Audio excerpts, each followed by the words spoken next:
Hola, hola, profe, ¿qué tal? Hola, compañeros. Hola Daniela, ¿qué tal? ¿Cómo estás? Bien, gracias. Usted. Qué bueno. Muy bien también, muchas gracias.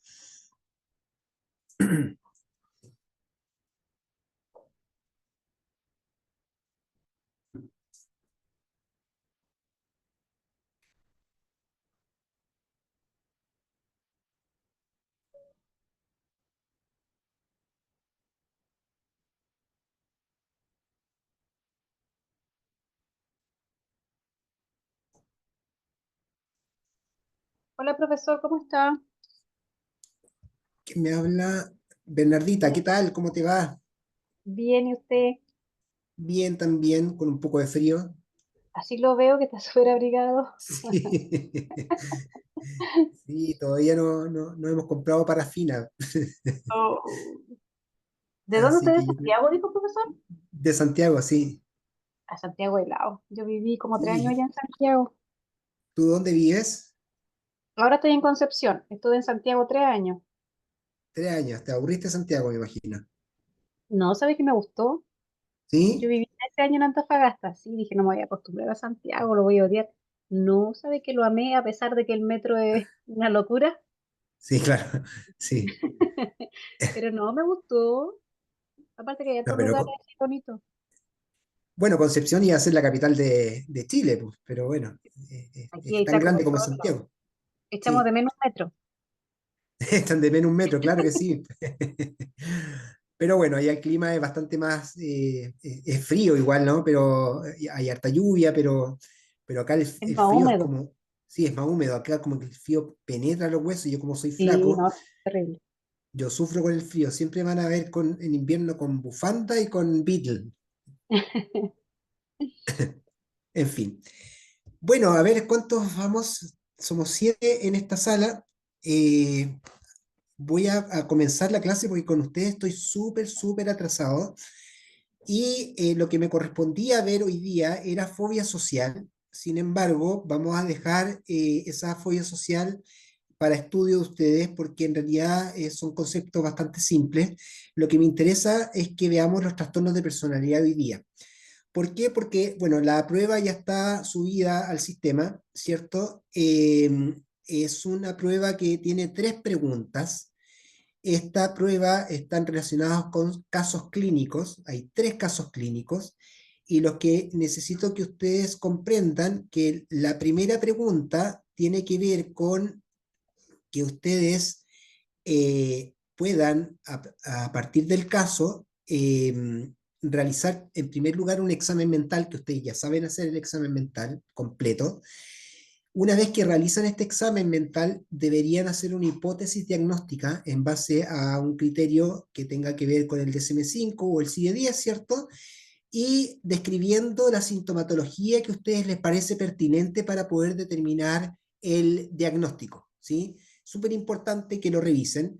En ese sentido, es importante que una vez que ustedes sientan de que no cuadra con los criterios diagnósticos para poder ser determinado con un diagnóstico tal, puedan poner, no es que presente trastorno tanto, sino que probablemente podría estar cursando con un trastorno de tal tipo, ¿sí?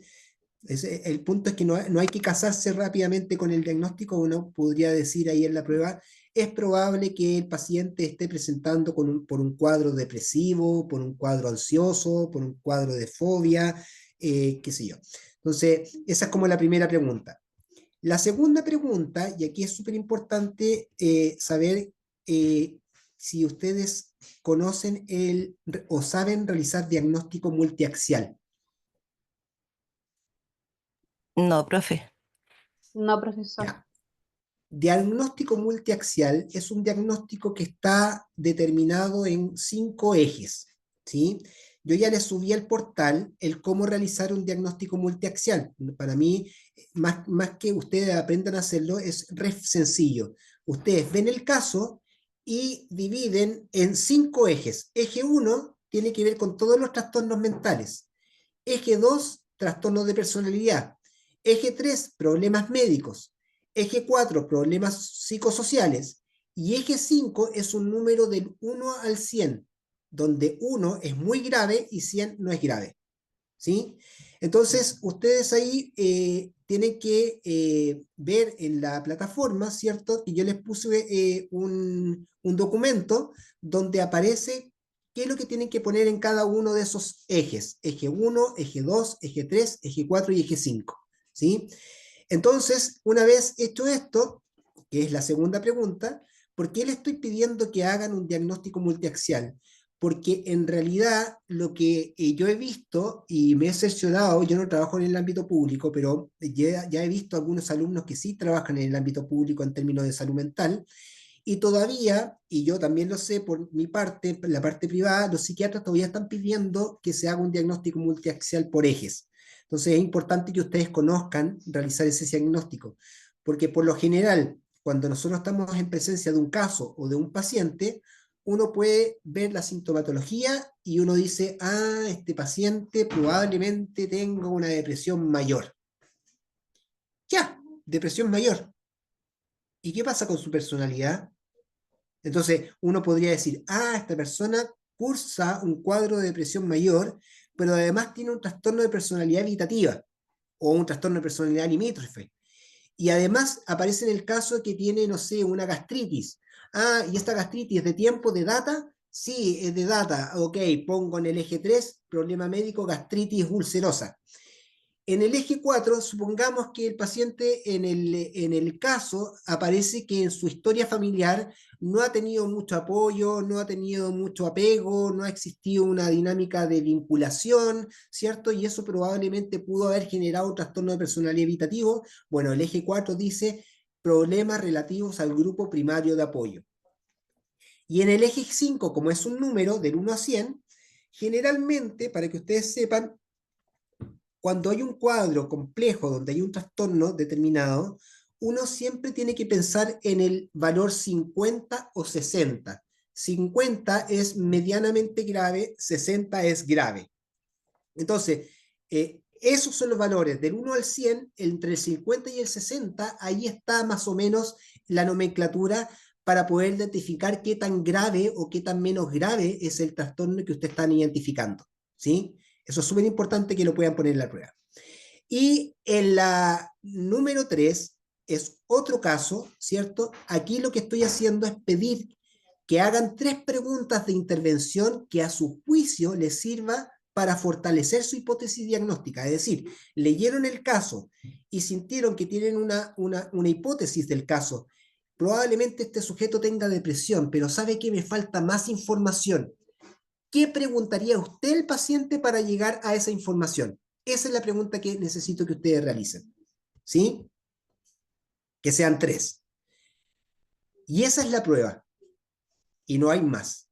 Esta prueba puede ser en grupo y ustedes la pueden, como ustedes, nosotros estamos el día miércoles, ustedes tienen, ojo que la prueba dice hasta el día 6. Ustedes tienen hasta el día 7 para responder la prueba. Hasta las 23:59 horas. ¿Sí? No me importa la cantidad de gente que tengan por grupo, no me importa si la persona quiere trabajar de manera individual. Lo importante es que ustedes tengan la capacidad de cuestionar, conversar. ¿Quién me aplaudió? Ah, yo, profe, por decir gracias. Ya, ok. Lo que importa acá es cómo ustedes son capaces de poder integrar toda la información que han tenido conmigo y poder discutirla. ¿Sabes qué, Daniela o Bernardita o Cristian? Me doy cuenta de que lo que ustedes están diciendo me hace sentido, pero ¿qué pasa si pensamos en este caso en particular? Ya, pues analicémoslo, veamos los criterios. ¿Cuadra o no cuadra? Mira, no me cuadra mucho. Ya, y si no te cuadra mucho, ¿te gustaría hacer alguna pregunta para poder saber si te podría cuadrar? Eso es lo que me interesa que ustedes hagan como equipo. ¿Sí? Así que súper importante lo que le estoy planteando a los compañeros que no están en clase hoy día, por favor transmítaselo o entréguenle la grabación, ¿cierto?, de esta clase, porque es súper importante que lo hagan de esa manera para que les vaya bien, en realidad, porque yo quiero que les vaya bien, quiero que funcionen bien en este ramo. y ahora quiero que, claro, las personas que tienen alguna duda, háganmela ver por correo, yo las voy a responder, ¿cierto? Si que lo quieren mandar de manera individual, no tengo ningún problema, pueden hacerlo y en realidad lo importante es que salgan de todo tipo de dudas que tengan con respecto a la prueba, ¿sí? No sé si hay alguna Profesor, duda con la prueba. Sí, dígame. y en base a lo que usted dice ahora, usted dice realizarle la pregunta en base a la evaluación, o sea, yo abro mi evaluación y si tengo duda en eso, en algo puntual, muy puntual, y le envío un correo o no se refiere a eso. Cuando usted quiere hacerme una pregunta a mí, sí, puede hacerme alguna pregunta y yo le voy a responder. Si está haciendo la prueba propiamente tal, le voy a responder. Obviamente no le voy a dar la respuesta, pero lo Claro. puedo guiar, ¿sí? Ah, ya, profesor. ¿Sí? Para que no tengan después cuando tengan la evaluación propiamente tal, cuando tengan la nota, no digan que no entendieron, sino que si no entienden, por favor, escríbanme para yo sacarles de la duda inmediatamente, ¿ya? Esto se entrega de manera individual, ¿cierto? No, de manera grupal. Ah, pero la suben todos o uno por integrante. Uno por integrante, Ya, uno, ya. ¿sí? Por ejemplo, Bernardita tiene un grupo de 5 personas. Bernardita es la encargada de mandar la prueba, ¿cierto? Pero tienen que aparecer los nombres de las 5 personas y el número de sección, por favor, ¿ya? Ya, profesor, ningún problema. Ok, Profe, le iba a bien, preguntar por la ¿sí? retroalimentación de la prueba anterior, Sí, yo si es las que tengo. eso, ¿se la pedimos por correo? Exactamente, pídamelo por correo porque como son tantos alumnos, yo prefiero que, y así, no sé si se los dije la sesión pasada, la semana pasada, claro, las retroalimentaciones las tengo desde que yo puse la nota.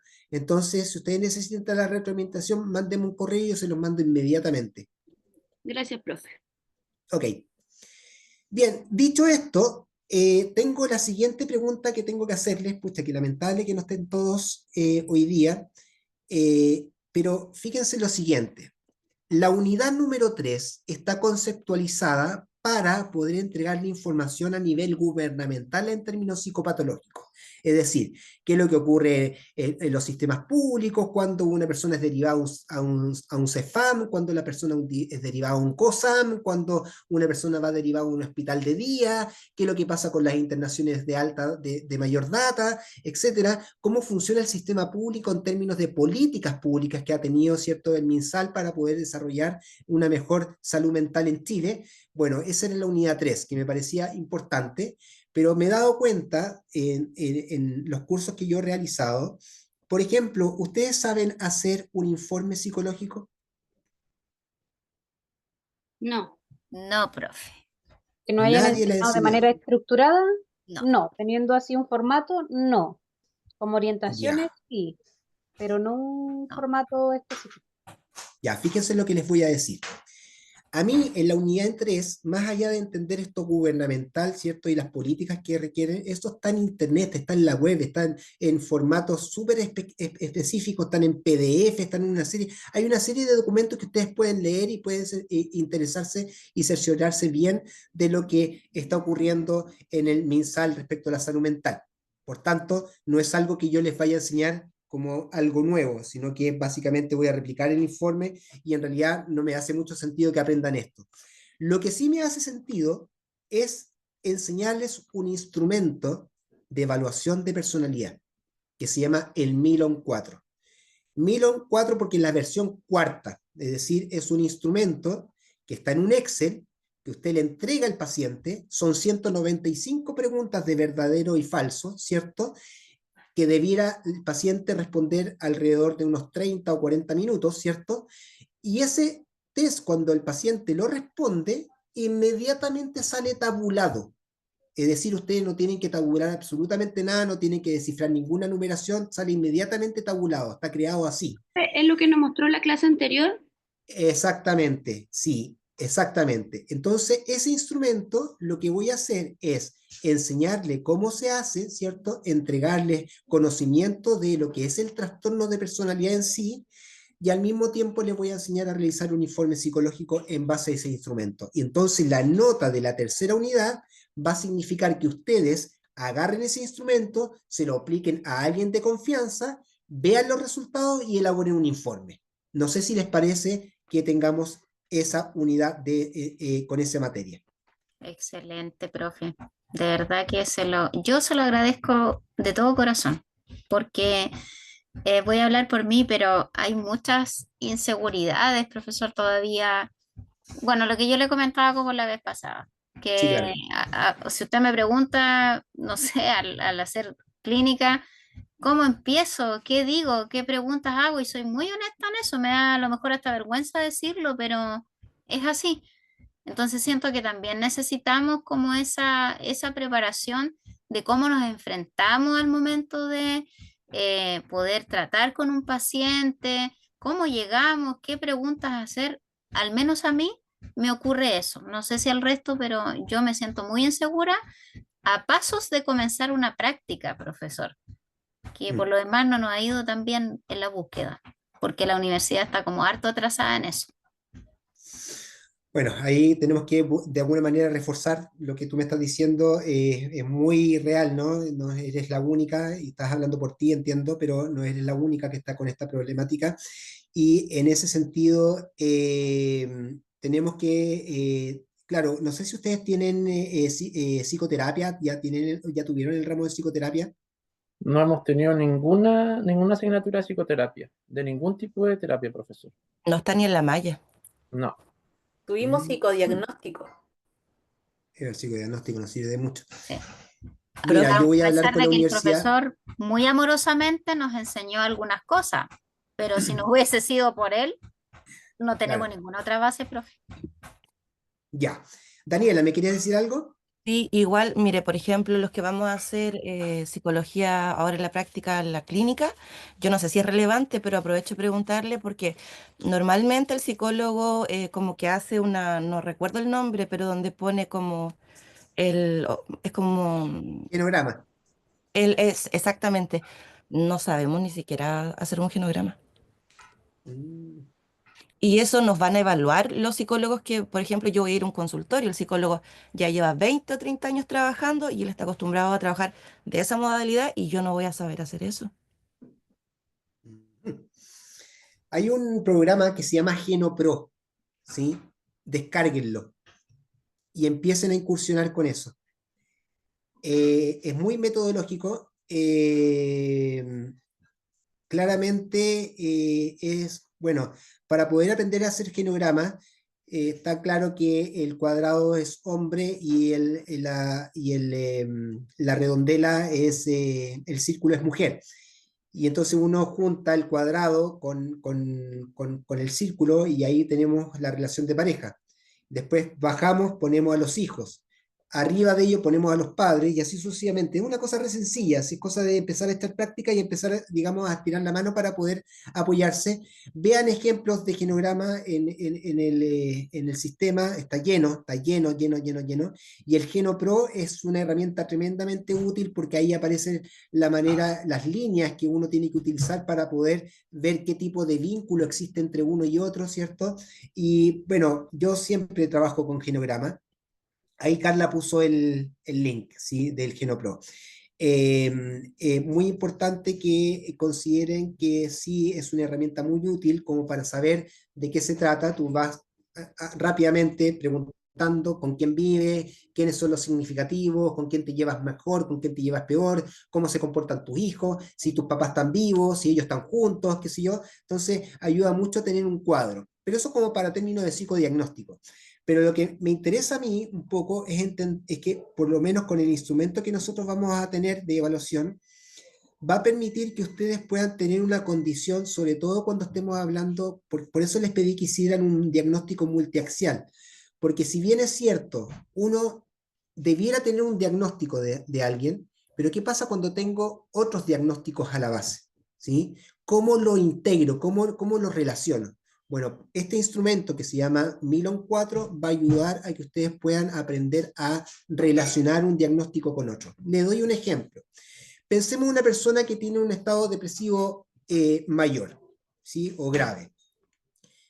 pero al mismo momento nos estamos dando cuenta que esta es una persona que tiende a evitar ciertas situaciones sociales, tiende a no relacionarse con el mundo, y eso le está generando un problema, y ese problema está muy ligado a que ha generado un asma bronquial muy fuerte por un nivel de estrés, y al mismo tiempo esa persona también no ha tenido una gran vinculación con su familia. Entonces, ¿quién dice? Alejandra, yo me ofrezco para enseñarlo. Me pueden escribir por interno y lo hablamos. Ah, perfecto, súper. Ahí ya tenemos a alguien que sabe de genograma. Y fíjense en todo esto, ¿cómo logro integrar todo esto? Entonces, cuando nosotros hagamos el informe, vamos a aplicar un informe de un paciente que yo tengo que tiene múltiples trastornos, pero vamos a tratar de encauzarlo de la siguiente manera. Dentro de la historia personal, uno dice como que de atrás para adelante, ¿sí? ¿Cómo estuvo su relación de apoyo?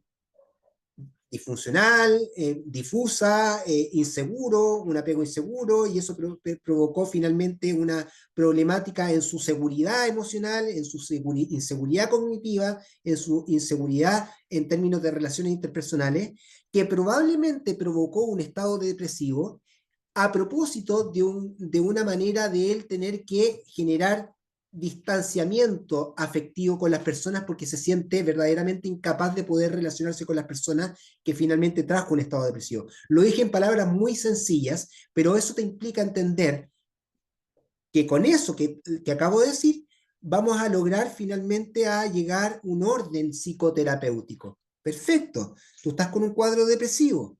Ese cuadro depresivo probablemente proviene de una manera de ser de ti. Tú tienes una manera de siempre evitar los conflictos, de no atreverte, de no tener la capacidad de poder arriesgarte a hacer algo, porque sientes de que todo se te puede escapar de las manos y no vas a tener el control. Bien, eso te trajo irritabilidad, te trajo aburrimiento, te trajo desánimo, desaliento, te sientes culpable todo el tiempo, estás como sin ganas de hacer nada. Esa misma cosa de no hacer nada te está generando un grado de inestabilidad emocional, es decir, como que tiendes a reaccionar impulsivamente de repente cuando estás muy enojado o cuando estás muy frustrado. Entonces, ¿qué tenemos que hacer? Vamos a disminuir la sintomatología. ¿Cómo lo hacemos? Hagamos un plan de estructuración rápida en una semana y empieza a alimentarte cada 3 horas, empieza a realizar ejercicio, empieza a dormir mejor, trata de dormir a una hora prudente, o sea, ojalá 10:30, 11 de la noche ya debería estar dormido para levantarte a las 7 de la mañana. Trata de hacer meditación corporal en términos de que tu cuerpo tiene que estar descansado para poder dormir, ¿cierto? Y empieza a realizar esto durante una semana. Rápidamente la persona empieza a disminuir los síntomas de irritabilidad, de aburrimiento, y una vez que los síntomas desaparecen, empezamos a trabajar la estabilidad emocional. Y de ese punto de vista podemos utilizar ciertas herramientas como la terapia cognitivo-conductual o la terapia racional emotiva o la reestructuración cognitiva, donde me estoy dando cuenta de que tu manera de interpretar el mundo está teñido de pensamientos irracionales. Nada me va a resultar. Transformemos eso que nada me va a resultar con algo que probablemente sí me podría resultar. ¿Qué crees tú que te puede resultar? Ya, me puede resultar el que yo me levante más temprano. Veamos, probemos, pues. Probemos cómo lo haces. Ya, ¿cómo te resultó? Sí, me resultó bien. Y ahora hagamos otro ejercicio. ¿Qué necesitas hacer? Levantar la mano para pedir una opinión. Estás en el trabajo y tú no te atreves porque piensas que lo que vas a decir está mal. ¿Qué quieres decir? No, yo quiero decir que realmente el jefe, no estoy de acuerdo con el jefe porque nos está dando mucho trabajo y como que la balanza se está yendo de un lado para otro. Perfecto, ¿cómo lo puedes decir? Ensayémoslo. Pucha, jefe, ¿sabe qué? Usted está mal. Ya, ¿tú crees que eso decir está mal? Puede ser bien recepcionado o no, va a ser súper mal recepcionado. ¿Cómo lo podría decir? Ya, esto probablemente no me parece, o no estoy de acuerdo. Ya, no estoy de acuerdo, súper bien. Estás trabajando asertividad. ¿Qué significa asertividad? Defender tus derechos de una forma adecuada sin atropellar el derecho del otro. Y eso lo hago hablando de mí, de lo que me pasa a mí, no de lo que le pasa a los demás. Me siento incómodo, me molesta, lo encuentro injusto, siento de que no estoy rindiendo como corresponde, entonces hay muchas formas de decir las cosas para que no caigan mal. Una vez que tú lograste buscar un discurso, lo ensayas con el terapeuta y después lo ensayas con tu mamá, lo ensayas con tu pareja, lo ensayas con tu hijo y finalmente logramos llegar al jefe y levantan la mano, aunque te dé urticaria, aunque te pongas rojo, te va a salir. Pruébalo, inténtalo. No, no me resultó. Ya, no importa, vamos a la segunda vez. ¿Me resultó? Sí, me resultó. ¿Cómo te sentiste? Horrible, no importa. Lo más probable es que tú, generalmente, si tú la primera vez lo lograste, lo más probable es que tú lo vuelvas a hacer por segunda vez. Entonces empezamos a disminuir la ansiedad y empezamos a dar un grado de empoderamiento en la persona. Esa persona, poco a poco, empieza a sentir más confianza consigo mismo. Entonces, ¿qué le digo? Posteriormente, veamos tu autoestima. ¿Qué tan satisfecho estás contigo hoy día? De 1 a 5. Chuta, creo que un 2. Y a la semana siguiente, ¿cuánto estás satisfecho contigo? Bueno, logré levantar la mano, creo que un 4. Ah, perfecto, un 4. ¿Qué necesitas para estar más satisfecho contigo? Chuta, necesito verme físicamente atractivo, necesito sentirme más seguro, necesito... Perfecto, ya lograste seguridad. Atractivo, quieres cambiar tu vestimenta, ya sientes que necesitas cambiar tu look, tienes que... Hazlo, pruébalo. ¿Profe? Y vamos trabajando. ¿Se fijan? Sí, dígame. Y eso no se puede como a lo mejor, eh, ¿cómo se llama? Confundir con la validación. Ah, ¿en qué sentido? Contextualízame un poquito más, por favor. No sé, porque lo que está diciendo usted de la persona insegura, ¿cierto? De la persona que se quiere ver más bonita, que trabaja en eso. ¿Cómo lo hacemos para que no se mezcle con la otra, con la validación del resto? Porque entiendo que eso tampoco es bueno. Claro, cuando hay una excesiva necesidad de validación del resto, indudablemente que, claro, muy buena pregunta, porque en realidad uno podría rayar un poco en los límites, ¿no? O sea, yo me voy a ver bien porque necesito que me validen, pero lo primero que uno tiene que considerar es cómo se está validando a sí mismo. Y después, si ya te valida a ti mismo, ya no importa si que necesita la validación del otro, porque en realidad lo que importa, porque a quién no le gusta que te diga, oye, que te ves bien, oye, que fantástico, va a aumentar la probabilidad de que yo siga vistiéndome bien. Es decir, la validación del resto sí es buena hasta cierto punto. ¿Cuándo no es buena? Cuando yo no puedo hacer nada si es que el otro no me dice algo. Pero si yo me estoy dando cuenta que esa persona se está sintiendo bien consigo misma, probablemente la validación del resto va a ser significativa, pero no va a ser tan intensa, es decir, no voy a dejar de hacer algo porque alguien no me lo diga. Porque en el fondo, las validaciones positivas son súper interesantes para el desarrollo personal, pero tengamos cuidado cuando esa validación me genera una ansiedad, porque si no la tengo, el punto es si no la tengo, ¿cómo me siento? Ahí estamos en un problema. ¿Cómo me siento yo si no tengo esa validación? Pero como no tengo la validación del otro y no pasó nada y nadie me dijo nada porque hice bien un trabajo, porque levanté mi mano y no se logró un objetivo, por lo menos yo me siento seguro de que sí lo pude hacer. Entonces, empezamos a trabajar el trastorno de personalidad evitativo. Empezamos a trabajar el trastorno de depresivo. Empezamos a darnos cuenta de que la variación que no te dieron tus padres, te la puedes dar tú mismo y ojalá que empieces a tener relaciones interpersonales que sean significativas. Esto de demostrar tu afecto, de demostrar que tienes la posibilidad de sentir, de dar cariño al otro y la retribución que eso genera, finalmente estamos entendiendo que la persona estaría mejorando su calidad de vida. Eso es un ejemplo muy, muy coloquial. Es obviamente que requiere tener un grado de estructuración, pero básicamente es lo que necesitamos ir a hacer en este instrumento que quiero mostrarles. ¿Sí? Bien, entonces, vamos a compartir pantalla y vamos a hablar de los trastornos de personalidad propiamente tal. Profesor, consulta, ¿en qué parte del campus dejó la evaluación? Porque no la veo. Lo otro, el tema de Unidad los 2. 5 ejes. También está la unidad 2. Unidad 2. ¿Sí? Es que está el texto de psicopatología de Caponi y trastornos de Otto Kemper. No, tiene Texto. que irse a la unidad 2. La carpeta. Hay una, espérenme, dame un segundo. Vamos a dejar de compartir. Estoy ahí en la unidad 2, profesor. No lo veo. Vamos a revisar. Estamos en la sección 60. Me voy a psicopatología. En psicopatología aparece unidad 1, pincho unidad 2. En unidad 2 me voy a descargar aquí material de la unidad 2. Descargar la carpeta, profe. Ahí está. Dice, Arriba. estilo de personalidad, evaluación 2, evaluación multiaxial, unidad 2, psicopatología, y unidad 2, trastornos mentales. Sí, profe, igual lo pillé. ¿Está? Sí, profe, está en la carpeta que se descarga todo junto.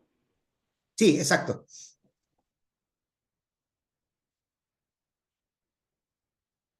¿Sí? Sí, sí. Ya, perfecto. Sí, ya. Ahí está la evaluación 2. Ahí Carla la subió. ¿Alguna duda con el diagnóstico multiaxial? Acuérdense que son 5 ejes: eje 1, trastornos mentales; eje 2, trastornos de personalidad; eje 3, problemas médicos; eje 4, problemas socioculturales o socioafectivos; eje 5, un valor de 1 a 100, dependiendo de la gravedad del trastorno. Profesor, Cristian, ¿hay algún lugar donde podamos conocer esos parámetros del 1 al 100? ¿sí? Como para Ustedes se nosotros. van, Ya. espérenme, denme un segundo. ¿Cómo se llama esto? Evaluación.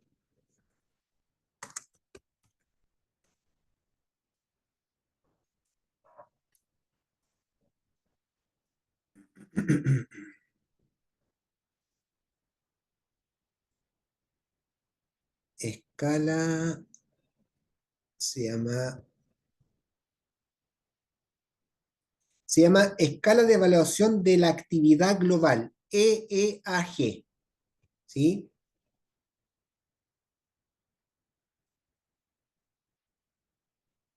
Gracias, Denme profesor. un segundo para simplificarle más la vida. Tu, tu, tu, tu.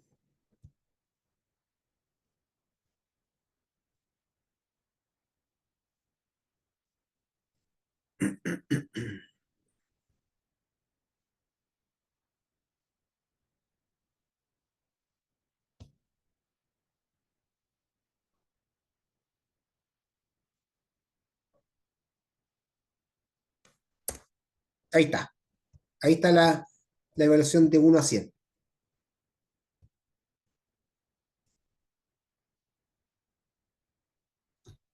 Ya, ahora sí, vamos a compartir pantalla porque necesitamos.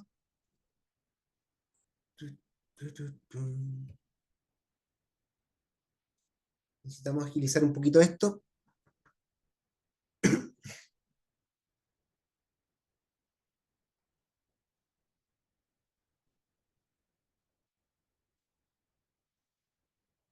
Ok.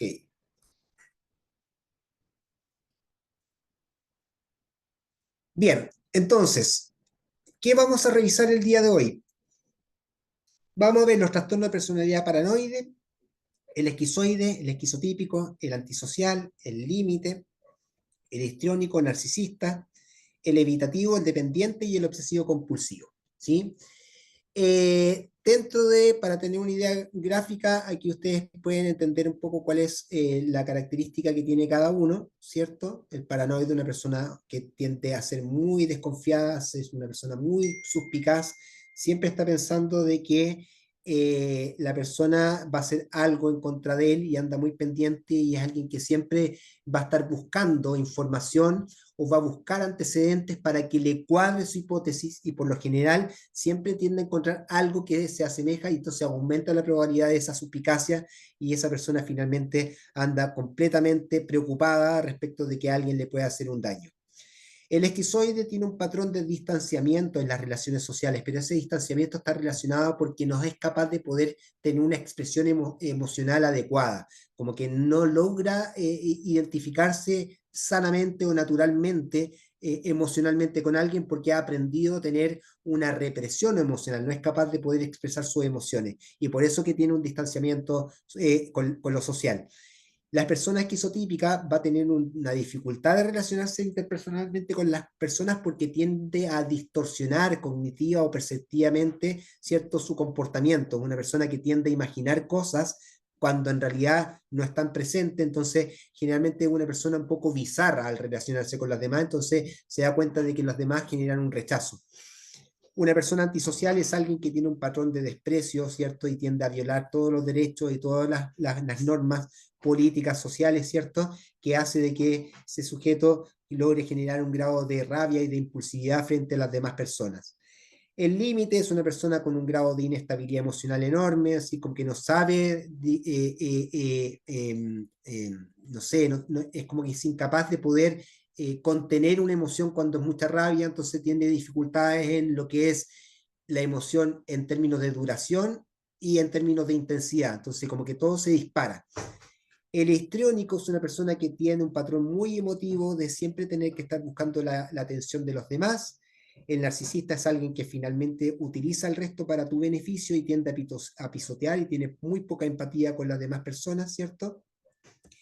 El evitativo es una persona que tiende a inhibir situaciones sociales porque logra generar una hipersensibilidad frente a que alguien va a hacer algo negativo contra él, entonces prefiero no meterme con esta persona porque me va a sacar de mi statu quo, de mi grado de tranquilidad, ¿sí? La persona dependiente es alguien que siempre que tiene que tener al lado a alguien para poder ayudarlo en cualquier cosa, siempre necesita ser cuidado, nunca es una persona que no va a lograr tomar una decisión por sí solo, siempre va a estar tratando de tomar decisiones, que los demás tomen decisiones por él. El obsesivo compulsivo es una persona que tiene, ojo, que aquí tenemos que tener mucho ojo y cuidado cuando se trata de un trastorno obsesivo compulsivo TOC, de la ansiedad, versus un trastorno de personalidad obsesivo compulsivo.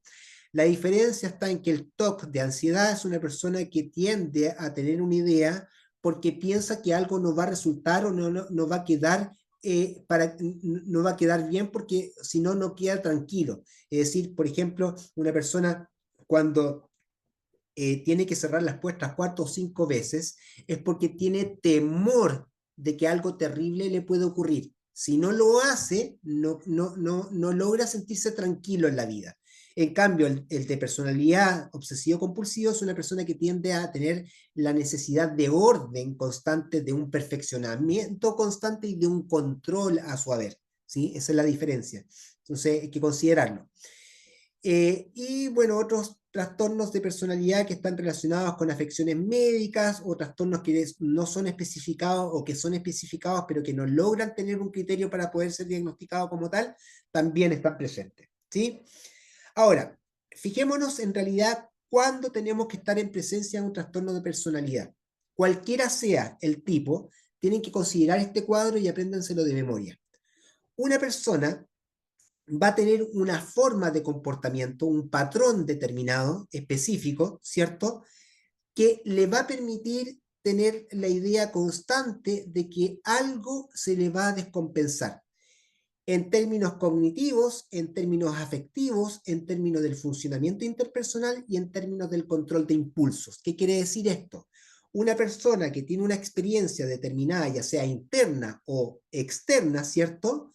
Va a tener ciertas dificultades en la cognición, va a generar una mala interpretación de lo que la otra persona me está diciendo, como que tiendo a divergizar todo lo que me están diciendo y lo puedo cuestionar o lo considero como algo amenazante. Entonces, cognitivamente ya estoy pensando que es algo que me va a perjudicar o algo que me están diciendo que no corresponde y que me puede generar un malestar. Ese malestar va a ser emocional y ahí voy a tener una afectividad o una emoción o un sentimiento inadecuado. ¿Qué quiere decir esto? Que voy a crear una intensidad determinada, es decir, una respuesta emocional poco estable, ¿cierto? Es decir, una rabia se va a exacerbar con mucha mayor intensidad y duración, una pena con mucha intensidad y duración, entonces voy a tener dificultades en lo que es la inestabilidad o la habilidad afectiva. Al mismo tiempo, eso me va a traer conflictos con el funcionamiento interpersonal. Cuando yo me relaciono con alguien, no voy a lograr ser empático, no voy a lograr entender lo que el otro le está pasando o voy a sentir que el otro me está generando un conflicto y eso me trae finalmente dificultades en el control de impulsos, ¿sí? Entonces, acuérdense, el patrón A es un patrón persistente, ¿cierto? Que está relacionado con dos o más de los criterios cognitivos, afectivos, funcionamiento interpersonal o descontrol de impulso. Pero al mismo tiempo, esa persona va a tener este patrón que va a ser inflexible, va a ser rígido, ¿cierto? Que se va a relacionar no solamente en el ámbito personal, sino que en el ámbito social también. Y al mismo tiempo, ese patrón persistente de malestar me va a crear un problema clínicamente significativo, un deterioro en las actividades sociales, laborales, interpersonales, relación de pareja, en la vida sexual, en la vida familiar, en la vida intelectual, en todas las áreas donde yo me relacione, voy a tener un malestar clínicamente significativo. ¿Se fijan? Entonces, si ustedes ya tienen este cuadro, pueden perfectamente darse cuenta cuando una persona está teniendo un comportamiento o un trastorno de personalidad particular. ¿Sí? Esto no lo olviden nunca, chiquillos, porque es la base como para poder saber cuándo estamos en base a un trastorno o cuándo estamos en base a un rasgo de personalidad que me está generando una perturbación emocional, cognitiva, funcionamiento interpersonal o descontrol de impulso. ¿Sí? No sé si hay preguntas hasta acá con esto. Sí, yo, profesor, Bernardita, dígame. ya. Por ejemplo, una persona puede tener dos de estos trastornos de personalidad que estén mezclados, digamos, que vayan como de la mano. Trastornos de personalidad que vayan de la mano es difícil, que Por sean dos ejemplo, ya, por ejemplo, yo no lo tengo aquí, espérame. El de paranoide. ¿ya? Con, Em, por ejemplo, cierto que dice que siempre está preocupado de que le hagan daño. Puede ser con esquizoide, porque siempre tiene como esa represión emocional que le cueste como sociabilizar, ya, ahí podrían ¿o no? convivir dos, sí, pueden convivir dos trastornos, pero es importante, antes de poder decir que puedan convivir, veamos cuáles son los criterios de cada uno, ¿sí? Ya. ¿Sí? Por lo menos aquí estamos hablando del trastorno de personalidad como tal. Que va a tener dificultades en la cognición, en la afectividad, en el funcionamiento interpersonal y en el descontrol de impulso. Además, va a ser un patrón que se va a generar en términos personales y sociales y además va a generar un deterioro en las áreas donde yo me desenvuelvo. Entonces, el DSM-5 agrupó los trastornos de personalidad en tres grupos o tres clústeres: el grupo A, el grupo B y el grupo C. En el grupo A está el paranoide, está el esquizoide y está el esquizotípico. Entonces, veamos un poco la diferencia o la manera en que uno ocurre. Una persona con trastorno de personalidad paranoide va a ser alguien que va a tener una desconfianza tan grande, ¿cierto? Y un nivel de suspicacia tan grande que siempre va a estar pensando que a alguien en particular le va a querer hacer daño. ¿Y eso que va a traer consigo mismo? Voy a empezar a tener sospechas, ¿cierto? Que no tiene base suficiente para poder determinar que efectivamente tengo sospecha de esa persona, como que creo, viste que la cognición se empieza a alterar, como que tengo un pensamiento irracional que creo que esa persona me va a causar daño. Esa sensación de sospecha me va a generar una preocupación, que van a ser dudas totalmente injustificadas, de la lealtad que tengo con una persona, con un amigo en particular o con algún colega. Por eso me va a crear poca disposición para poder confiar finalmente en las demás personas. Nunca voy a tener la capacidad de ser confiable o las personas van a ser confiables para mí porque siempre voy a estar pensando de que alguien en particular o en general me van a hacer algo que a mí me va a afectar. Y al mismo tiempo se me va a tener una lectura donde yo voy a tener un significado, esta persona me va a amenazar, pero no lo digo, solamente lo pienso. ¿Sí? Y estoy constantemente con esa lectura diciendo, este gallo, sí, verdaderamente me quiere hacer daño, verdaderamente me quiere hacer algo que yo necesito arrancar, necesito escapar. Eso me va a traer finalmente un rencor. Básicamente cuando alguien me ha dicho algún insulto, cuando alguien me ha dado un desaire, oye compadre, parece que vais lento, me dijo que voy lento, ¿qué me quiso decir? Chuta, no, este gallo no, lo voy a tener en la mira. Va a tener una percepción de que siempre lo van a estar atacando, ¿sí? Y va a tener la sospecha también, incluso injustificada, de que voy a sentir de que mi pareja me está haciendo infiel, ¿sí? Entonces, todo eso, fíjense que este cuadro hace que esa persona ande constantemente preocupada. Y si nos vamos, por ejemplo, al trastorno esquizoide, fijémonos si puede cumplir un trastorno esquizoide con un paranoide al mismo tiempo. ¿Qué es lo que hace el esquizoide? Una persona que tiende a tener desapego con las relaciones sociales, pero ese desapego está relacionado porque no tiene la capacidad emocional para poder contactarse interpersonalmente. Solo por eso. Entonces yo no, rechazo a la gente, pero no estoy con la idea paranoide de que esa persona me va a hacer algo, sino que solamente estoy queriendo tomar una dinámica de que quiero vivir más bien en solitario. Y al mismo Profesor, tiempo, sí, dígame, pero por ejemplo, en el caso de una persona que haya vivido algo traumático, ya. ya, por ejemplo, una persona que haya sido, no sé, asaltada con un arma, ¿cierto? ¿Puede generarla allí? Cuando, Que sí, cree como este desapego en base a lo social. es que fíjate lo siguiente, piensa bien, una persona que ha sido atacada con un arma, ¿sí? Sí, O que tuvo un accidente tan grande que siente, por ejemplo, que le robaron, que le hicieron un portonazo, ¿no? Esa persona va a tener probablemente una estructura o un rasgo paranoide frente a cualquier auto que ande rodeando por mi alrededor, sí, ¿cierto? sí. No alcanza a ser un trastorno de personalidad porque esto está relacionado con que yo tengo sospecha injustificada. Esta es una sospecha justificada. ¿Te fijas? Y ahora lo entendí. No es que esté basada en un trauma, a eso me refería. O En sea, base a un sí, de episodio hecho, traumático. los trastornos de personalidad, todos los trastornos de personalidad están ligados a un evento traumático, pero básicamente desde del grupo primario de apoyo. Por eso es súper importante que a la edad determinada, generalmente a la edad desde los 4 a los 6 años, el niño o la niña lo que hace es aprender a cantar, aprende a dibujar, aprende a pintar, aprende a hacer dibujos, aprende a crear maquetas, qué sé yo, cualquier cosa que tiene que ver con lo manual, ¿cierto? Y necesariamente ese niño o niña tiene que contarle a su papá o a su mamá lo que hizo como logro. Papá, mira lo que acabo de hacer. Mira la canción que acabo de hacer. Y si el papá no lo toma en cuenta, si tenemos un padre muy autoritario que no toma en cuenta lo afectivo y una madre muy despreocupada, ese niño o niña va a tener una serie de problemáticas en su etapa del desarrollo que cuando se empieza a enfrentar en la etapa adulta, ¿cierto? Empiezo a darme cuenta de que la gente no me quiere porque interpreto de que la gente no me quiere, porque al mismo tiempo esto de que no me quiere, ¿para qué yo voy a querer a las personas si no me quieren a mí? Entonces empiezo a tener maneras de ser, comportamientos constantes en el tiempo de ser, que yo tiendo a ser. Pero en base a un trauma que yo viví en la etapa adulta, no se puede categorizar como un trastorno de personalidad. El trastorno de personalidad viene diseñado desde la infancia, que empiezas a tener formas de ser tuya. En la adolescencia se empieza a cristalizar poco a poco tu personalidad, porque ahí incluso tú empiezas a decir cómo quiero ser o cómo tengo que ser frente a los demás. Por ejemplo, un niño de 13 años está tratando, que está yendo al colegio, está tratando de juntarse con amistades y está tratando de ser de una manera particular cuando algo le molesta.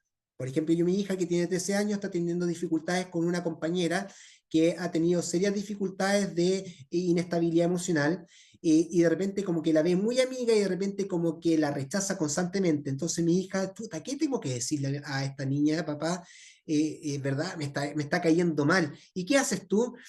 Pucha, yo lo que hago es no pescarla, pues, pero es que está, pero como que se sienta al lado mío, como que siempre me está hablando y como que me interrumpe, y mi hija que tiene déficit de atención, peor. Entonces, ella está tratando de buscar una forma para poder solucionar un problema. Cuando esa forma tiene un buen resultado, ella decide ser de una manera particular cada vez que tenga un conflicto determinado. Una vez que mi hija llegue a los 18 años, va a saber diferenciar cómo tengo que responder frente a un tema complejo o cómo tiendo a ser yo de verdad como persona, si soy amigable o no soy amigable, si soy extrovertida o introvertida. Entonces, lo mismo pasa con los trastornos de personalidad. En este sentido, pensemos que mi hija yo no la tome en cuenta y le diga, ¿sabe qué, hija? Manéjeselo usted. Papá, pero es que me está molestando mucho, no sé, velo tú, así, preocúpate tú, esos problemas de usted, no tengo, a mí no me dé esos problemas, estoy trabajando. Ese niño no va a tener la capacidad de poder buscar un elemento que le sirva, sino que va a tratar de buscar algo que ella cree que le puede servir. Y como no tiene experiencia, va a usar algo y ese algo va a tomar, sabes que yo tomo distancia, no te escucho, no te oigo. Y a la profesora tampoco. Y así sucesivamente va aumentando la probabilidad y empiezo a tener nuevamente distorsiones cognitivas, distorsiones en lo que tiene que ver con lo emocional, porque no sé responder adecuadamente de una forma emocional particular, no tengo la posibilidad de poder contenerme una emoción determinada y al fin y al cabo lo que me ocurre es que empiezo a tener dificultades en el control de impulso. Cuando tenemos el relato historial del paciente que ha tenido dificultades en su etapa del desarrollo, nosotros probablemente podemos pensar que esa persona podría tener una personalidad determinada, pero no por un trauma posterior, sino que puede ser un trauma en su infancia que está gatillando, porque nosotros estamos aprendiendo a ser de una manera determinada. Acuérdense que para poder entender la personalidad de un sujeto necesitamos entender dos conceptos, el carácter y el temperamento. El carácter es lo que aprendemos, qué tan dominante o sumiso puedo ser, qué tan competitivo o poco competitivo, qué tan flexible o rígido puedo ser, qué tan extrovertido o introvertido quiero ser. Voy aprendiendo de una u otra manera a tener ese carácter, que son el conjunto de rasgos de personalidad que me permiten identificar un tipo de carácter. Y el temperamento es algo que yo traigo dentro. El temperamento tiene que ver con lo que cuando yo aprendo, o sea, no, cuando yo nazco, ¿cierto? Ya tengo un temperamento determinado porque es heredado, ¿sí? Ese temperamento empieza a aflorar desde que yo nazco. Imagínate un bebé que está constantemente tocándote el dedo, después toca otra cosa, después toca aquí, toca allá, después empieza a crecer, rompe un juguete para saber lo que hay dentro, empieza a gatear rápidamente, le gusta subirse arriba de los árboles, le gusta ser temerario, le gusta hacer actividades que lo sorprendan, le gustan los detalles, le gusta vivir de estímulos novedosos, es una persona que tiene un temperamento explorador. Pensemos en otro tipo de temperamento, un temperamento que en realidad esa guagua que está pegada, que cuando la toma en brazos se queda calladita, cuando la deja en la cuna vuelve a llorar, es una persona que necesita siempre estar acobijada, le gusta dormir con el papá al lado, no quiero que se me salga, como que agarra el tuto y lo agarra y no lo suelta, ¿cierto? Una persona que cree vínculos en términos de que necesito siempre tener a alguien al lado para yo estar tranquilo. Ese temperamento se llama un temperamento dependiente.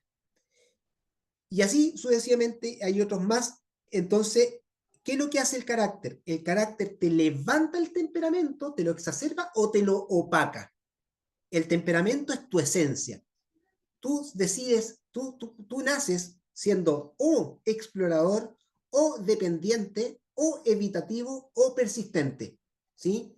Entonces, el explorador, cuando nace y quiere hacer cosas y tú ves a la gente que le gusta hacer actividades, que le gusta viajar, que le gusta recorrer el mundo o el país, que le gusta tener nuevos amigos, que le gusta tener nuevas experiencias, es una persona que ha tenido muchos riesgos. Y esos riesgos han generado consecuencias. Entonces el carácter dice, ojo compadre, no te metáis tan aquí, trata de bajar un poco tu dinámica y trata de ser un poquito más conservador. Entonces, cuando hablamos de trastorno de personalidad, esa persona no es capaz de poder mantener un orden en sus rasgos de personalidad y se empieza a ver afectado en su cognición, en su emoción, en su relación interpersonal y en su descontrol de impulso. ¿Se fijan? Entonces, por eso que es importante que ustedes conozcan la historia de la persona como para saber cómo tiendo a ser. Y acá un trastorno de personalidad paranoide es una persona que siempre va a estar suspicaz, siempre va a estar desde los 18 años, va a estar como muy pendiente de lo que me dicen, voy a tener pensamientos irracionales, como que estoy pensando de que, no sé, yo tenía un paciente que tenía sospecha, pero muy injustificada, de que su pareja, de que su esposa le estaba haciendo infiel con su sobrino. Sobrino tenía 27 años y él tenía 58 y ella tenía 57. Entonces este hombre empezó a buscar elementos para seguir sospechando y para poder cuadrar su hipótesis. Yo le decía, a ver, espérate, por lo general, ¿tú tiendes siempre a estar inseguro de lo que la gente hace? Sí, ok. ¿Tú crees que lo que la gente te hace es porque te quieren hacer daño? Sí. ¿Y cómo lo sabes? No, solamente lo sé. Pero ¿cómo tienes, como que lees a la gente, como que tienes la capacidad de saber? Sí, por supuesto, yo cuando veo a alguien sé perfectamente lo que me quiere decir. Ah, vaya, qué interesante. Entonces, en ese sentido, cuando tú ves a tu mujer que quiere, que va a estar siendo infiel, tú crees que o viste a este chico, a tu sobrino con tu mujer teniendo qué cosas? Veo que conversan mucho. Ah, chuta, y conversan mucho. ¿Y cuánto rato conversan? No, están horas ahí. ¿Y tú qué haces? No, no les digo nada. Ah, ok. ¿Y después qué pasó? No, vi unos fluidos botados en el suelo. ¿Qué fluidos? No, vi espermatozoides botados en el suelo. No te puedo creer. ¿Y en serio? ¿Cómo lo reconoces? Porque sé cómo es y sé cómo queda marcado. Ah, ok. Y eso no pudo haber sido a lo mejor una taza de leche o algún otro elemento que pudo haber quedado de la misma manera, porque hay muchas cosas que pueden ser iguales. No, yo estoy seguro porque eso lo agarro con que conversan mucho. Ok, estamos teniendo dificultades en la cognición, es decir, lo que yo creo que es lo asocio como algo real, cognitivamente. Después, en términos emocionales, me empiezo a sentir inseguro porque mi rabia la contengo, si bien es cierto, no voy y le digo, "Oye, hiciste algo", porque los paranoides por lo general son un poco miedosos, ¿no? Como que tienen miedo un poco a que alguien sea más agresivo que él. Entonces, lo que hacen es decirlo de manera muy cautelosa: "Oye, ¿qué pasó? Oye, aquí", como que no van directo al grano. Entonces, como no van directo al grano, la esposa se enoja y, oye, pero dime qué es lo que te pasa, qué realmente es lo que está sucediendo. No, es que yo creo que tú parece que mucha conversa, dime realmente qué es lo que está pasando. Y no es capaz de decirlo hasta que finalmente lo dijo por tirabuzón. Entonces, eso creó finalmente un grado emocional en términos de reprimir su emoción, que no es capaz de poder contener, o sea, no es capaz de poder expresar emocionalmente lo que verdaderamente le pasa, porque perfectamente le podría haber dicho eso, sabes que tengo mucha pena porque esto que pasó no me gusta y yo te quiero a ti y yo no quiero que compartirte con nadie y eso también me da rabia y por qué lo estás haciendo si yo nunca he sido infiel contigo. Nunca lo comentó de esa manera, entonces indudablemente que tiende a reprimir una emoción. En las relaciones interpersonales empezó a tener serias dificultades con la gente porque al fin y al cabo no confiaba absolutamente en nadie, porque él contaba esto y todo el mundo le decía de que estaba loco. Entonces, como estoy loco, ¿a quién le voy a contar? Y al fin y al cabo no tuvo dificultad de control de impulsos nunca, pero en realidad ya con dos criterios tenemos claridad que existe un trastorno de personalidad como tal. ¿Se fijan? Entonces, esas son las cosas que tenemos que tener presentes. El esquizoide pasa un poco lo mismo en términos de que también va a tener dificultades, ¿cierto? Como no tiene la capacidad de tener una expresión emocional clara, ¿cierto? Y eso hace que las personas como que se sientan un poco incómodas porque cuando tengo pena, no sé cómo expresarla, cuando tengo alegría, no sé cómo expresarla, cuando tengo rabia, no sé cómo expresarla, como que me retraigo. También es un grado de represión emocional. Lo que le va a pasar al sujeto va a empezar a tener consecuencias. Va a generarle malestar relacionarse con gente íntima porque ya no se sabe relacionar. Los que forman parte de su propia familia también incluso. Van a crear actividades que se hagan ojalá en solitario, van a tener dificultad en satisfacer sus necesidades más importantes. Por ejemplo, poco interés en tener experiencias sexuales y con otras personas. No disfruta de las actividades de ningún tipo. Por eso no tienen amigos y por eso se muestran como indiferentes a esto de que, oye, qué bien que lo hiciste ya ahí, o oye, ¿sabes qué? Estás como enojado. Bueno, ahí como que les da lo mismo. Y se muestran emocionalmente fríos, con desapego y con afectividad plana. ¿Se fijan? Entonces, este trastorno esquizoide, hay un gran personaje que es Frank Kafka, que él escribió un libro, uno de los libros que escribió en La carta al padre, y otro que se llama Metamorfosis, no sé si alguien lo conoce. Frank Kafka era una persona, cuando escribió La Metamorfosis, bueno, todos los libros que él escribió están relacionados con su propia vida. Y entre ellas, él como que sintió de que siendo esquizoide probablemente iba a ser rechazado finalmente por su familia. y escribió un libro en términos fantasiosos, ¿cierto? Donde encontró que el hombre se empezó a transformar poco a poco en un escarabajo, y con todas las características particulares de cómo es la transformación o la transmutación de un hombre a un escarabajo, con un nivel de detalles tan significativo que por eso lo hace interesante el libro, ¿no? Y que finalmente la familia terminó rechazándolo y lo botó a la calle. Bueno, hay muchas controversias con respecto al libro, cómo se le ocurre a la familia votar a este hombre que se transformó en escarabajo a la calle.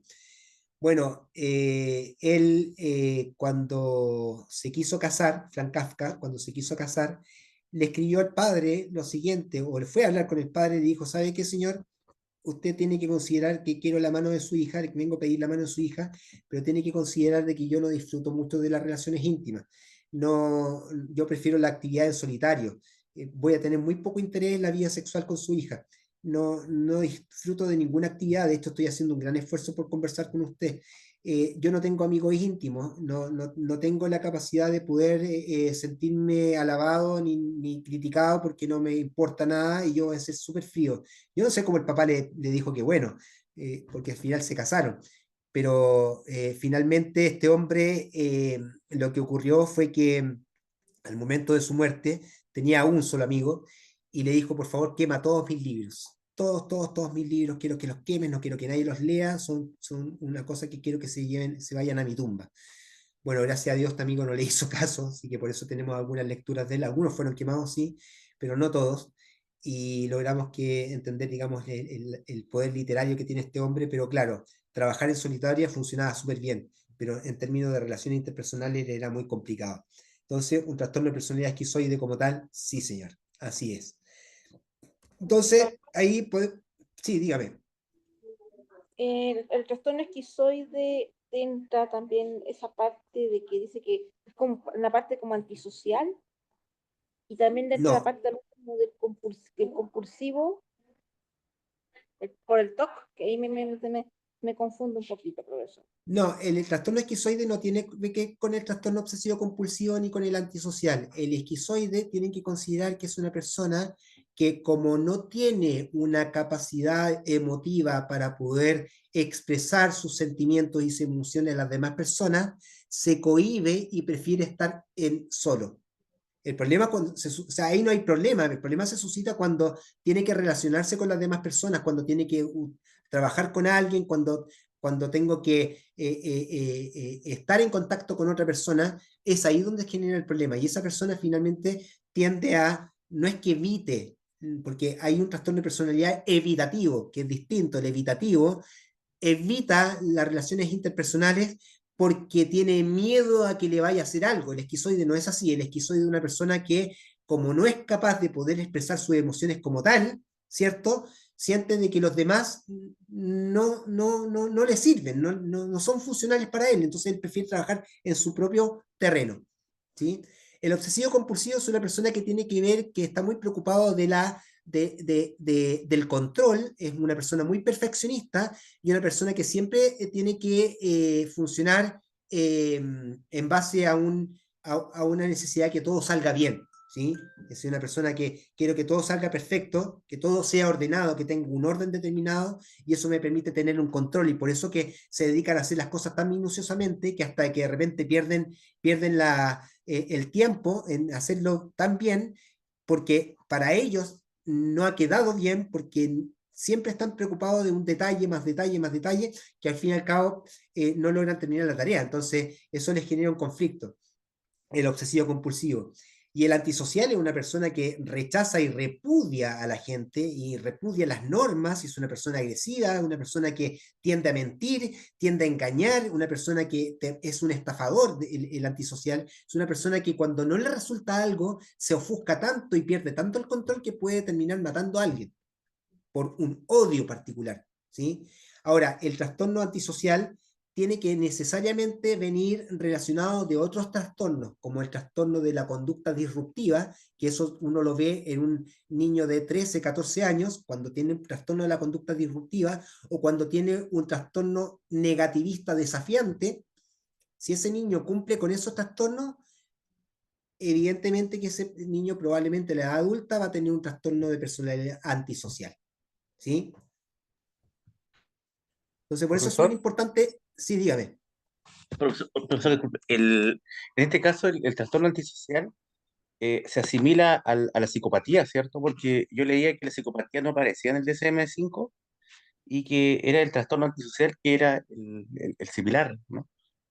Sí, ojo, el psicópata, ¿cierto? No es un trastorno de personalidad. El psicópata, y no está en el DSM-5 porque precisamente los trastornos de personalidad tienen que ver con un cuadro más bien de inestabilidad emocional. El antisocial se inestabiliza, se descompensa, como que le da rabia, como que no sabe contener, porque tiene la sensación de que nada es tan bueno como él. Entonces, incluso el trastorno de personalidad narcisista, que como que piensa que es el mejor de todo. Pero el psicópata es una persona que tiene tan controladas sus emociones, es una persona que es capaz de poder idear algo tan espectacular que son capaces de poder crear masas de equipo delictual. Y él nunca se va a ir preso, jamás. El psicópata es una persona que es gestora de hacer algo y finalmente los que caen son los que tienen inestabilidad emocional. Entonces, el psicópata está dentro de un cuadro más bien perverso. Y ahí yo les recomiendo que leanse a Otto Kemper cuando Otto Kemper habla de lo que es eh, los trastornos estructurales de la persona. Y ahí tenemos, dentro de los diagnósticos estructurales, tenemos al neurótico, tenemos al límite y tenemos al psicótico. Eso dentro de una estructura natural. El psicótico, es no psicópata, sino que psicótico, una persona que tiene delirio, alucinaciones, donde tiene pérdida de juicio de realidad. El límite es una persona que tiene confundida el juicio de realidad, que a veces sí y a veces no. Y el neurótico somos todos nosotros, como que todos andamos inestables, como que siempre andamos preocupados de algo. Pero después viene otra parte del diagnóstico estructural de Kemper, donde aparecen los perversos, ¿sí? Y dentro de los perversos está el psicópata, ¿sí? Entonces, en ese sentido no entra, digamos, en el DSM-5 porque no está, el DSM-5 habla básicamente de trastornos que tienen que ver con el estado anímico, ¿cierto? Con una dificultad para relacionarme interpersonalmente, y los psicópatas no tienen dificultad para relacionarse interpersonalmente. Son personas muy seductoras, son personas que son capaces de poder llegar a un objetivo siendo una persona muy amigable contigo, pero al fin y al cabo lo que están haciendo es tratar de diseñar un elemento que hace de que eso finalmente atente contra una sociedad, ¿sí? Otto Kemper, dijo profesor, te decía que era por usted. Otto Kemper, sí, exactamente. Otto Kemper, perfecto. Ahora, profe, ¿Sí? disculpe que le hagan, solamente para aclarar, por ejemplo, acá usted hace una distinción en el DSM-5, ¿cierto? De los trastornos como tal, ¿cierto? Y ahora ¿Sí? estamos tratando los trastornos de la personalidad, ¿cierto? Que es un grupo distinto. Sí. En ese sentido, ¿cómo yo podría identificar cuál sería la diferencia más sustancial para que algo me lleve más a un trastorno de personalidad, más que a un trastorno como tal? Así entonces, porque a veces como Claro. que se parecen, de hecho, ahí recién estaban hablando y como, oh, sí, como que se parecen. Ojo que para que tú y todo el mundo lo sepa, todos los compañeros lo sepan, siempre que voy a tener un trastorno del estado del ánimo, o un trastorno ansioso, o un trastorno bipolar, o un trastorno esquizofrénico, o cualquier tipo de trastorno que no esté dentro del trastorno de personalidad, va a haber una convivencia con un trastorno de personalidad. Siempre. Mm, ¿Sí? Por eso que el diagnóstico multiaxial te dice, eje 1, trastornos mentales, eje 2, trastornos de personalidad, eje 3, trastornos médicos, eje 4, problemas con la familia, eje 5, el valor.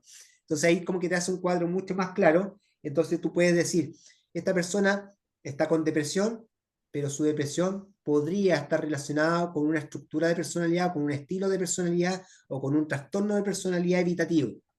Entonces, como que te hace más sentido, ¿no?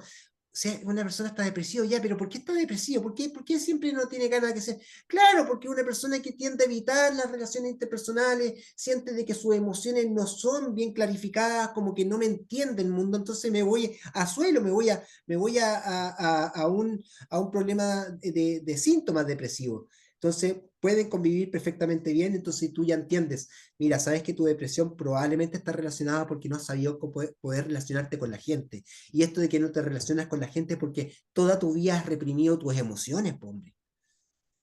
Y entonces la gente dice, oh, de veras. ¿Ya? ¿Y qué hacemos? Bueno, veamos, vamos a tratar de reducir la sintomatología, vamos a tratar de trabajar tu depresión primero y después trabajamos tu dinámica de personalidad, porque la personalidad, como está arraigada, como ya está formada, es bastante difícil poder trabajarla. Porque yo tiendo a ser de una manera particular. Aunque sé que está mal, tiendo a ser de una forma particular. ¿Sí? Entonces ahí lo que uno tiene que enseñarle al paciente es decir, cuidado con la intensidad y duración de tus emociones. ¿Sí? Y ahí funciona mucho la terapia racional emotiva de Albert Ellis. O bien la terapia de la Marshall Linehan, que es la DBT, que es la terapia conductual dialéctica que se trabaja para los trastornos límite de personalidad. ¿Te fijas? Entonces, sí van a estar, tú tienes que considerar, incluso deberías decir lo siguiente, ya, tengo un cuadro, depresión mayor o bipolaridad, pero algo más debe haber en su personalidad, ¿qué será? Y ahí uno empieza a investigar. Chuta, ¿cómo tiende a ser en términos, en términos interpersonales? ¿Cómo están tus cogniciones? ¿Tiendes a malinterpretar por lo general? Ahora, ojo, y aquí se confunde un poco la dinámica. Fíjense en el trastorno paranoide. Tienen que considerar un diagnóstico diferencial. Una persona que esté en un estado como una personalidad distinta a la que suelo ser por un tema médico, por un consumo de sustancia o por un rasgo asociado a una minusvalía física, tengo que primero determinar esto primero. ¿Sí?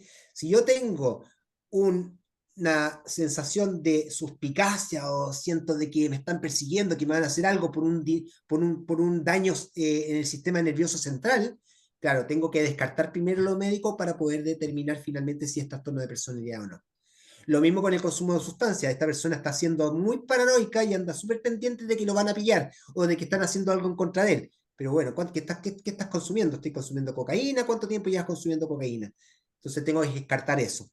Y básicamente cuando tengo una minusvalía física, ¿cierto? Cuando tengo, no sé, una discapacidad auditiva, cuando no escucho algo y estoy pensando de que alguien me está diciendo, o tengo a lo mejor discapacidad auditiva, no es que, no es que no tenga audición, sino que parte de mi audición no es 100% buena, tiendo a malinterpretar lo que me dijo la otra persona y lo interpreto como algo negativo porque no alcancé a escucharlo bien. Claro, generaste un rasgo de personalidad paranoide producto de tu problema auditivo. ¿Se fijan? Entonces hay que considerarlo. Claro. Ahora, con el esquizoide, los diagnósticos diferenciales que tenemos que tener es que primero pensemos si hay un trastorno delirante, porque una persona esquizoide es una persona que siento de que mis afectos no son considerados buenos y siento de que no soy capaz de poder llegar de manera empática a las demás personas, pero probablemente es porque está relacionado por un trastorno delirante, por una esquizofrenia, o por una bipolaridad del tipo depresivo, o con algún síntoma psicótico. E incluso el trastorno del espectro autista. Ustedes se fijan, un autista podría cumplir exactamente todos los criterios de un trastorno esquizoide. Es decir, una persona que no le interesa disfrutar las relaciones íntimas, que empieza a trabajar la actividad en solitario, que se muestra poco interés para tener ninguna relación con otra persona, no disfruta de las actividades, pero el autista, en cierto modo, lo que está haciendo es que yo, en mi sensación de no saber lo que está pasando conmigo, prefiero no meterme con el otro porque el otro no me va a comprender. Pero eso viene de antaño, viene desde la infancia. El autismo se puede pesquisar desde la infancia. ¿Desde cuándo que tú tienes dificultades de contacto interpersonalmente ahora que eres grande? ¿Desde cuándo que lo haces? No, desde que yo era chico. ¿De qué edad? Desde los 2 años, según mi mamá. Ah, ya, pues entonces tú tienes un trastorno autista, no tienes un trastorno de personalidad esquizoide. ¿Se fijan? Entonces, por eso es súper importante considerar estos diagnósticos diferenciales. Entonces, en ese sentido, considerar el esquizotípico, ahí están todos los criterios, ¿cierto? También considerar que el diagnóstico esquizotípico, acuérdense que el esquizotípico es una persona que tiene dificultades de relaciones interpersonales porque tiende a ser bizarro, es decir, como que tiene ideas de referencia. Una idea de referencia es como cuando voy caminando por la calle y veo a una pareja conversando tranquilamente y me digo, ah, estos gallos están hablando de mí porque ando vestido de tal cual forma. ¿Y de dónde sacó eso?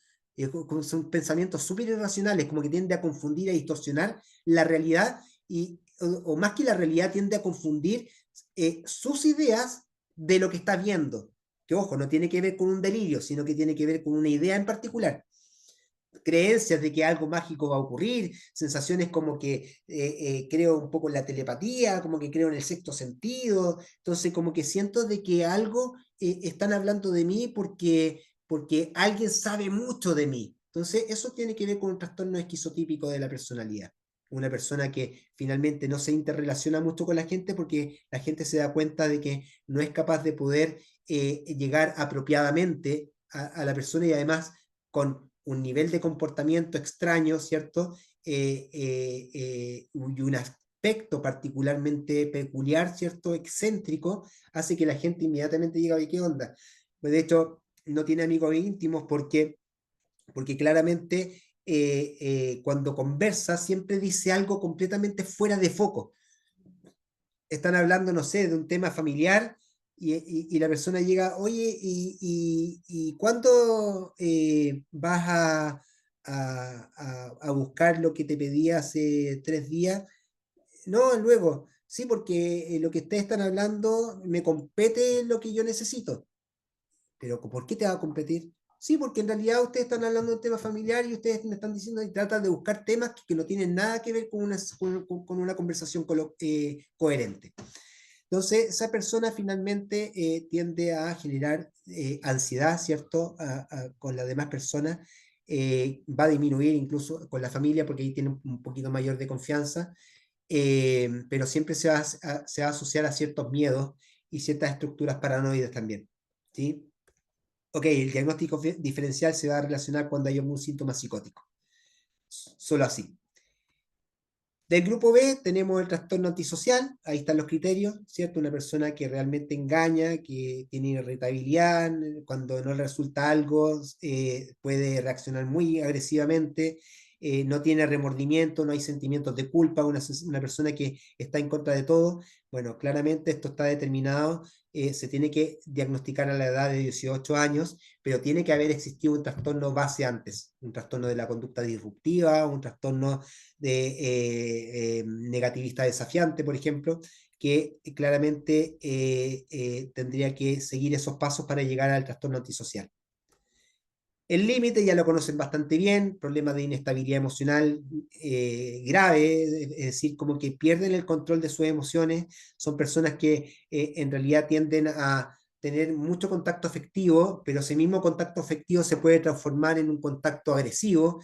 ¿Por qué? Porque pienso algo bien de ti, pero al mismo tiempo estoy pensando algo mal de ti, o sea, tienden a idealizarte al principio y después te devalúan, pero considerablemente sin motivo aparente. Personas que ahí ustedes pueden sacar preguntas de dónde proviene esto, desde cuándo. Bueno, probablemente porque el padre o un padre muy laissez-faire o un padre muy autoritario podría generar una hija con un trastorno de límite de personalidad. Un padre muy autoritario, una persona muy rígida, donde nunca va a estar, nunca va a haber validado a su hija como tal, y esa poca validación ella va a tener la necesidad de validarse con un otro, y lamentablemente ese otro nunca va a cumplir sus expectativas, entonces siempre va a tener una dificultad emocional y por tanto una relación interpersonal súper limitada o muy complicada. Y al mismo tiempo, este padre laissez-faire, como que si hay un padre que deja ser y que sí, mijita, haga todo lo que usted quiera y que no le pone límite, que no pone ninguna posición, y tenemos una madre muy autoritaria, también aumenta la probabilidad de que esa persona tenga un trastorno límite de personalidad. ¿Sí? Después, el histriónico, bueno, ahí tenemos que entender que una persona histriónica también podría estar pasando por una problemática en la etapa del desarrollo, donde el padre o la madre no le ha entregado los estímulos correspondientes. Esa persona siempre va a querer va a querer ser el centro de atención, pero además de eso, va a buscar elementos que le permitan llamar la atención y por lo general suelen ser comportamientos sexualmente seductores o provocativos, ¿sí? Y en ese sentido, lamentablemente, las personas que se encuentran con personas con este trastorno de personalidad creen que pueden llegar a otras cosas, ¿no? Que pueden llegar a la vida sexual, y cuando ya se encuentran en una posición donde quiere él o ella tener algo sexual, la persona con el trastorno histriónico, no, hasta aquí nomás llegó. Bueno, pero ¿cómo me dijiste que querías tal cosa y tú me insinuaste y me seduciste y qué sé yo? No, la idea del histriónico es lograr el centro de atención con las herramientas que utilice, pero mi interés no es llegar a una satisfacción sexual. Mi interés verdadero está relacionado con que yo sea el centro de atención, nada más. Por eso la gente se tiende a confundir. El narcisista es una persona que realmente, estoy avanzando porque en realidad esto ustedes lo pueden leer, entonces básicamente lo que quiero decir es una persona que acá tiende a ser alguien con que se siente con una autoestima, una autoimagen y una autoeficacia muy grande. El problema está que utiliza mucho el resto para tu beneficio, y cuando tú, narcisista, dejas de admirar a la persona, como que te suelto, o te boto, o te pisoteo, o ya no me sirves, ¿sí? Entonces siempre están utilizando a las personas para su beneficio. Esos narcisistas podrían, eventualmente, en base a su historia de vida, llegar a ser psicópatas, sí, eso sí. Yo creo que hay unos libros que no les he mandado que tienen que ver un poco con las personas que tienden a manipular, ¿no? Las personas que son manipuladoras, hay un libro que se llama el lado oscuro de la psicología y la manipulación. Lo tengo en todos mis libros, ¿cierto? Y creo que sea interesante para leerlo, porque cuando una persona logra manipular, va a utilizar estrategias tan complejas que uno no se da ni cuenta, pero cuando ya te das cuenta, es como que sientes chuta, como que te sientes desnudo frente al otro, y el otro ya se fue y ya lo perdiste de vista. Entonces, en ese sentido, hay que tener consideración y aprender un poquito de eso. Y del grupo C tenemos el evitativo, y aquí diferencia con el esquizoide. El evitativo tiene un patrón dominante de inhibición, así como que se inhiben socialmente, como que se sienten verdaderamente incómodos porque sienten de que las otras personas van a cometer algún hecho dañino, ¿cierto?, para él. Entonces, finalmente evitan los conflictos porque tienen miedo a la crítica, tienen miedo a ser desaprobados, tienen miedo al rechazo. Por eso evito los conflictos. Distinto al esquizoide, que en realidad era porque yo no sabía expresar bien mis emociones y por eso no caía bien en las demás personas, entonces tomaba la decisión de tomar distancia. Acá el evitativo tiene un temor a la crítica, no me gusta que me digan algo que no me gusta. Entonces se muestra un poco dispuesto a establecer relaciones íntimas, ¿cierto? No quieren tener relaciones estrechas porque se sienten avergonzados, les preocupa ser criticados nuevamente, les preocupa el rechazo frente a situaciones sociales, no les gusta ser el centro de atención, prefieren ser como bajo perfil estas personas, precisamente por lo mismo. Y el dependiente es una persona que claramente cree la necesidad de estar siempre en contacto con alguien. No son capaces de tomar una decisión por sí solos. Siempre tienen que estar preguntándole cómo lo hago, para dónde voy, qué tengo que hacer. Y siempre tienen que estar en contacto con alguien para poder ayudarlos a tomar una decisión determinada. Entonces, finalmente son personas que no logran llegar a proyectos, no consiguen nada, a no ser que alguien se lo esté diciendo. Y es bastante preocupante. Y el obsesivo compulsivo, claramente acá está relacionado con una persona que quiere tener un orden, un perfeccionismo alto y un control. El problema de estas personas es que se preocupan en tantos detalles que pierden el tiempo y pierden el objetivo, digamos, de lo que es una actividad más importante. Muestran un perfeccionismo muy alto, se dedican muy exclusivamente a su trabajo y a la productividad. En realidad, las actividades de ocio y los amigos se excluyen, ¿cierto? porque en realidad prefieren hacer lo que están haciendo, entonces como que dejan de tener un grupo amistoso o una necesidad de satisfacer sus necesidades distintas a las que quieren que tener con su nivel de perfeccionismo. Profesor, Sí, dígame. está también esto asociado a la excesiva limpieza, porque yo estuve en una casa compartida con una persona, pero que ¿Ya? limpiaba 2 veces el baño, restregaba 2 veces el baño. No, que podemos hacer cada día, no, todos los días restregar el baño, todos los días, todos los días, todos los días. Como de ese tipo de características. Que esto Ya. tiene que estar limpio, que haya polvo. Eso es de ese tipo también va dentro un poco de eso, de ese grupo. Puede caer dentro del trastorno de personalidad obsesivo-compulsivo, pero tú lo que tendrías que preguntarle a esa persona, ¿por qué quieres tener el baño limpio? ¿Porque te vas a contaminar o porque sientes que tienes que tener un orden en particular? Si La es porque se va a... persona, por ejemplo, yo le dije, ¿por qué dice que, por qué hay que mantener todo? Llegué a hacer más preguntas esas, pero quiere mantener todo limpio. Ya, pues había que hacer la pregunta en realidad, porque esto de tener todo limpio tiene que tener un motivo, y el motivo está relacionado, quiero tener todo limpio porque me gusta ver ordenado, o porque siento que me voy a contaminar. Y esa es la diferencia entre el obsesivo compulsivo de la ansiedad versus el trastorno de personalidad obsesiva compulsiva. ¿Sí? La persona obsesiva compulsiva desde la estructura ansiosa tiene temor a que algo terrible le pueda ocurrir, por eso tienden a hacer cosas de manera compulsiva. ¿Sí? Distinto al obsesivo compulsivo, que es como trastorno de personalidad, yo dejo el baño impecable todo el tiempo porque en realidad sí considero que la casa está bien. Ya, trastorno de personalidad, ¿sí? Porque tiende a ser así. Pero no hay una ansiedad de por medio, ¿se fija? Entonces, por eso es súper importante ver la diferencia entre estos dos trastornos. Pero esto es lo más relevante, ¿no? Y en cierto modo, lo importante es que acá el obsesivo, el trastorno de personalidad obsesivo-compulsivo, se convierte en una persona muy avara, ¿no? Como que todo lo tiene que tener acá acumulado, porque básicamente eso podría servir para una catástrofe futura, ¿sí?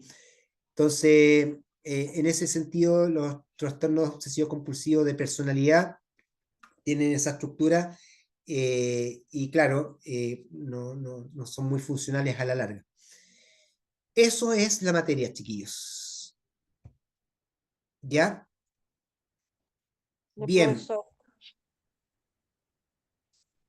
Sí, que ¿cómo es lo que han sabe visto? que, pero no se puede confundir con otro tipo de trastorno este tipo de, que no se me haya, que no sé, porque puede ser, hay trastornos como muy similares a uno a otro, entonces, Por eso tienen que fijarse bien en los criterios, tienen que entender a lo que les dije, tienen que entender un poco que los criterios son fundamentales para el diagnóstico, pero si ustedes no les cuadra el criterio, en la prueba aparece que ustedes hagan preguntas como para poder, estas preguntas me permiten saber, ya la persona quiere saber con certeza, si yo hago una pregunta determinada, probablemente logre tener un diagnóstico. ¿Sí? Bien, chiquillos y chiquillas, vamos a descansar. Cualquier pregunta que tengan me la hacen por correo y nos vemos la próxima semana. Chao, ya, profesor, profesor, que tenga un buen descanso. tenemos Muchas un Gracias. buen día gracias. mañana para todos ustedes, Gracias, compañeros. profe, que esté bien. Eso, Chao. Chau, chau. felicidades. Feliz día. Noches, compañeros. Chao, Compañeros chao, que también. estén muy bien. Chao. Chao, chao.